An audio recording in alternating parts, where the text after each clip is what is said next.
નાનપણથી ઘરનું મારા વી ગયું તેનું દુઃખ જ પડે.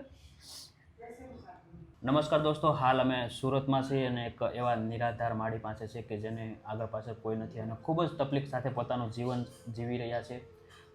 કચરા પોતા કરી અને પોતાનું પેટ ભરે છે અને કહેવાય ને કે રહેવા માટે પણ એની પાસે વ્યવસ્થિત સુવિધા નથી. એમના ઘરે રહેવાય એવું નથી એટલે એ એમના સંબંધીને ત્યાં રહી છે અને ખૂબ ખરાબ પરિસ્થિતિ સાથે પોતાનું જીવન જીવી રહ્યા છે. તો આપણે મારી સાથે વાત કરીએ કે એના જીવનમાં શું શું તકલીફો પડે છે. તો કન્ટિન્યુ એપિસોડ જોવો અને તમારા દરેક ગ્રુપમાં શેર કરો. દુઃખ તો બહુ પડ્યું છે. મારું નામ નરેશભાઈ આહિર છે. તમારું નામ શું છે માડી? ગીતાબેન. ગીતાબેન. તો પછી માડી કોણ કોણ રહ્યો છો તમે? હું એકલી છું, અહીં તો એકલી જ છું. દીકરી હારે છે, ત્યારે છોકરો એનું કરી ખાય. હું અહીંયા છું ને અમારે ઘરે નથી બોલું તો પછી હું અહીંયા રહું છું, કેદુની રહું છું અહીંયા જ વી આવું કામ કરીને વાસણ ઉઠકીને અહીંયા જ વી આવું. હું એ પછી અહીંયા જાઉં. એટલે તમે શું વાસણ ઉટકવા જાવ? હા, હોટલમાં જાઉં છું. જાઉં અહીંથી વાસણ ઉટકવા જાઉં, ત્યાંથી પાછી આવું. એટલે 230 રૂપિયામાં તમે જાઉં 240 વાસણ ઉટકો ને એવી રીતે પેટ ભરો? 40 રૂપિયા તો રિક્ષા ભાડું થાય. હા, કોઈ પીરસવાનું હોય તો પીરસી. પછી બે બાયું છે એ પછી બે બાયું થઈને વાસણ ઉટકીને પછી હું રોટલી કરું ને એ બેન પીરસે. બધા જમવા કસ્ટમર આવે ને જાઉં છું, એમાં જાઉં.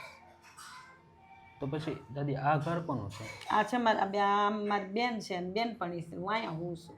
અમારે 20 વર્ષનો સંબંધ છે આ બેન હારે. મારા હોની છે. એટલે તમારે દાદી ભાડું ભરવાનું કે એવું કાંઈ નથી સગવડ એટલે તમે અહીંયા એવી રીતે? એટલે છે પણ ત્યાં કાપી ગયા છે લાઇટ બિલ નથી ભરાવાનું ને 2-3 મહિના. લાઇટ વિનાનું તો કેમ ત્યાં હું પછી મારા દાદાને શું થયું હતું? કમરો થયો તો ઝેરી, એમાંથી કમરી થઈ ગઈ. કેટલા વર્ષ થયા? 20 વર્ષ ઉપર થયું છે. તો 20 વર્ષથી તમે આવી રીતે એકલા જ રહ્યો છો દાદી? નહીં, 20 વર્ષ થયા નહીં, હજી હમણાં તો આ લગભગ છેલ્લા વરદી ત્યાં હું એકલી જ રહું છું. એમ અહીંયા આવી ગયા છે, કાંઈ કામ નહોતું. તો તમારો દીકરો તમને સાથ સહકાર નહીં આપતો દાદી? અહીંયા આવે પણ ત્યાં અત્યારે એ કામ કરવા ગયો ત્યાં કાંઈ વધે નહીં તો એ મને શું આપે? હું મારું કરી ખાઉં પછી અહીંયા આવીને હુઈ જાઉં. દાદી રડોમાં અમે તમારા દીકરા જેવા જ છીએ. તો પછી આવી રીતે તમે નાના મોટું કામ કરી ઠામડા ઉટકવાનું ને વાસણ ઉટકવાનું કામ કરી અને ઘર ચલાવો? હા, જાઓ પછી આવું સાંજે 7 વાગે અને કીધું હતું પણ મેં પછી હું ત્યાં ન ગઈ. એનું ત્યાં રહેવાનું ઠેકાણું, આપણે ક્યાં જવું, ત્યાં પડવું. દીકરા પછી એનું એ કરી ખાય, હું આ મારું કરી ખાઉં. ને સવારે 9 વાગે જાઓ, સાંજે 7:30 પાછી અહીં વી આવું. ખાલી હુવા? હું પછી અહીંથી કામે વહી જાઉં. સવારમાં બપોર ત્યાં ખાઈ લો, સાંજે પાછી અહીંયા આવીને ખાઓ. એવી રીતે તમે તમારું ઘર લાવો? હા. તો આખો દિવસ કામ કરો તો કેટલા? 230 રૂપિયા જ આપે? એટલા જ આપે. નાનપણથી ઘરનું મારા વી ગયું તેનું દુઃખ જ પડે. એકલતા સાથે જીવવું ઘણું અઘરું થઈ જતું હોય દાદા. તો હોય ન હોય તો બધી આપણે બરતરા હોય, માણા હોય થોડી બરતરા હોય. સાચી વાત છે, કારણ કે બધે વ્યવહારમાં જવું, બધી જગ્યાએ ઊભું રહેવું. કુટુંબ અમારું મોટું હોય, બધે જાવું આવું બધું મારે જ કરવાનું હોય. તો આપણે જાવું તો પડે ને, તો આપણી ઘેર કોણ આવે? સાચી વાત. ન જાય તો પછી તમારે દેરિયા જેઠિયા સાસુ મારા જેઠ હતા એ પાછા થયા છે. અમારા ઘરવાળો પાછા છે, મારા જેઠ પાછા જેઠાણીની છે એ કોઈ દી ફોન નથી કરતા. એટલે એ લોકો ધ્યાન નથી આપતા. એ વિધવા છે, એને છોકરો નથી, એને એ પાર જ રહેશે પેટલાદની બાજુમાં. હા. એ હું કરી શકે, એ એનું માન કરે ને આમાં હું મારું કરું, એ એનું કરે. બોલતાય નથી, ફોને કોઈ દી ન આવે. ભાઈ શું કરો છો, તબિયત પાણી કેવા? કાંઈ નહીં, કોઈ દિવસ નહીં. મારા જેઠ હતા તોય નહીં કે આ બધા તમે શું કરો, ખાઓ છો, પીવો છો, રહ્યો છો, કાંઈ નહીં. બોલતાય નથી. તમારા ઘરવાળા હતા તેદું ના બોલતા નહોતા મારા જેઠ. હવે તો એ તો વીઆઈ ગયા તો આ કાંઈ બોલે નહીં. એ ફોન ન કરે, અમે ન કરી. પછી એ ન કરે તો આપણે શું કરવો? પછી ફોન કરીને તો કંઈક વાતે હરખી ન કરે આપણી હારે. વ્યવસ્થિત વાતે ન કરે? વાતે ન કરે. દાદી તો પછી દાદી તમે આવી રીતે એકલા રહ્યો તો પછી કાલે સવારે કાંઈ બીમાર પડ્યા આ પડ્યા તો કઈ રીતે તમારું કરો? બીમાર પડી તે ભગવાન છોરો ધણી નાનું મોટું થાય દવાખાને જઈ આવી. હાથ પગ હાલે ના સુધી જઈ આવે એમ? હા તો જઈ આવી. તો પછી કેટલી ઉંમર થઈ છે દાદી તમારી? 60. 60 વર્ષ થયા તોય તમે આવી રીતે વાસણ ઉટકવાનું બધું કામ કરવા જાઓ? જવું જ પડે ને, પણ તો ખાવા જોઈએ એટલે આપણે જવું પડે. હાજા માંદા થયા હોય સાચી વાત. તો આપણું તો આપણે જ કરવાનું હોય. પછી ખરી વાત છે. કંઈ આપણે બીમાર હોય કંઈ કોઈને કહેવાય જ નહીં, પૈસા દો આપણે આપણી પાસે હોય દવાખાને જઈ આવી. સાચી વાત છે. એટલે કામ આપણે નાના મોટું કરીને આપણે હા, એવું કાંઈ નહીં. અહીંયા હોટલે પછી હોટલેથી ના પાડી હોય કે ન હોય તો બીજા કોઈ કાંઈ કહે તો હું તો ન્યાય જાઉં. લગ્નનું કામ હોય ને તો લગ્નના કામે વહી જાઉં. પછી કચરા પોતા વાસણ બધું કરવા. એટલે ઓલા એક ઉંમર રહી તે આપણે આ બધું કરવું પડે એમ? આપણે કરવું જ પડે ને. આપણું માણા નથી એટલે કરવું પડે ને. નકર તો ઘણું ન કરી તો હાલે. બધું કરવું પડે, જે કે એનું કરવું પડે. સાચી વાત છે. લાસાર થઈ જાય જીવનમાં એમ તો દાદી રડોમાં, અમે તમારા દીકરા જેવા જ છીએ.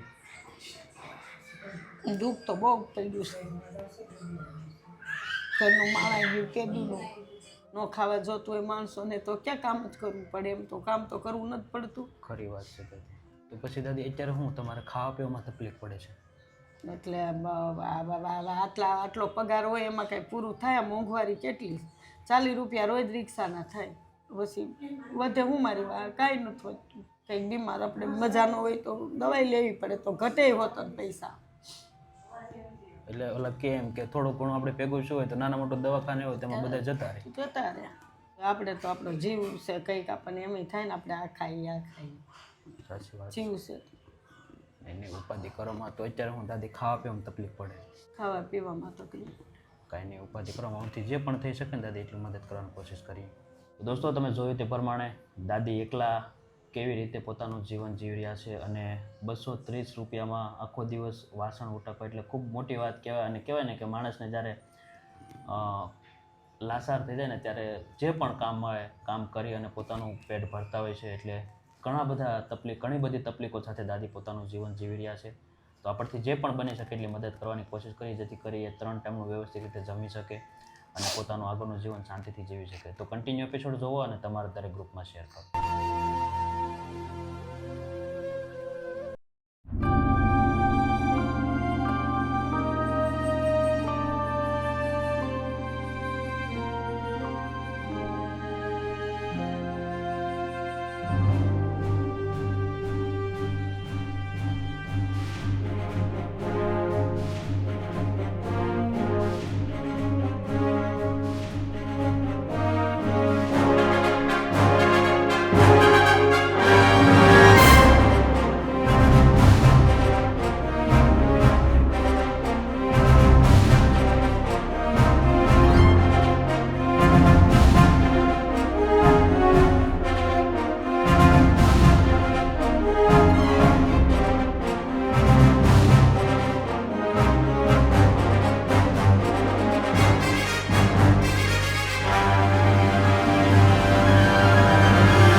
દાદી તમારે જે પણ રાશન થતું હતું બધું રાશન આવી ગયું દાદી? હા. કેવું લાગ્યું દાદી? બહુ સારું. શું કહેશો દાદી? બહુ સારું. એને ચોક્કસ આશીર્વાદ હા, આપજો છોકરા દાદી કે અમે આશીર્વાદ જ આપવાના હોય ને ભાઈ. નહીં બસ આવી જ રીતે હસતા રહેજો અને આશીર્વાદ જ આપવાના હોય ને મારા. અને અમારથી જે પણ થઈ શકો દાદી એટલી મદદ કરવાની કોશિશ કરી, જેથી કરે તમે તમારું શાંતિથી ટાઈમનું જમી શકો અને જીવન આગળ વ્યવસ્થિત શાંતિથી જીવી શકો. તો આશીર્વાદ આપજો મેં તમારા જેવા લોકોને બધા. ભગવાન તમને ડબલ દે હે બાપા. અને ચોક્કસ દાદી. અને દોસ્તો તમે જોયું તે પ્રમાણે કે જેટલી પણ આપણથી મદદ થઈ શકે એટલી દાદીને મદદ કરવાની કોશિશ કરી છે. કેમ કે એકલતા સાથે જીવવું ઘણું અઘરું થઈ જતું હોય અને કહેવાય ને કે દાદીનું જીવન તો ખૂબ અઘરું છે. છેલ્લા 20 વર્ષથી દાદા નથી અને સમજવા શીખ્યા ત્યારથી દાદી આવી રીતે એકલા છે અને દીકરાને મોટા કરે છે. પણ દીકરો પણ એનું માઇન્ડ કરી શકે છે અને અલગ રહી છે. એટલે ખૂબ ખરાબ પરિસ્થિતિ સાથે દાદી પોતાનું જીવન જીવી રહ્યા હતા. તો આપણથી જે પણ બની શક્યું એટલી મદદ કરવાની કોશિશ કરી છે. તો બસ આવી રીતે પ્રેમ સપોર્ટ આપતા રહેજો અને વિડીયોનું વધુ શેર કરજો. જય હિન્દ, જય ભારત.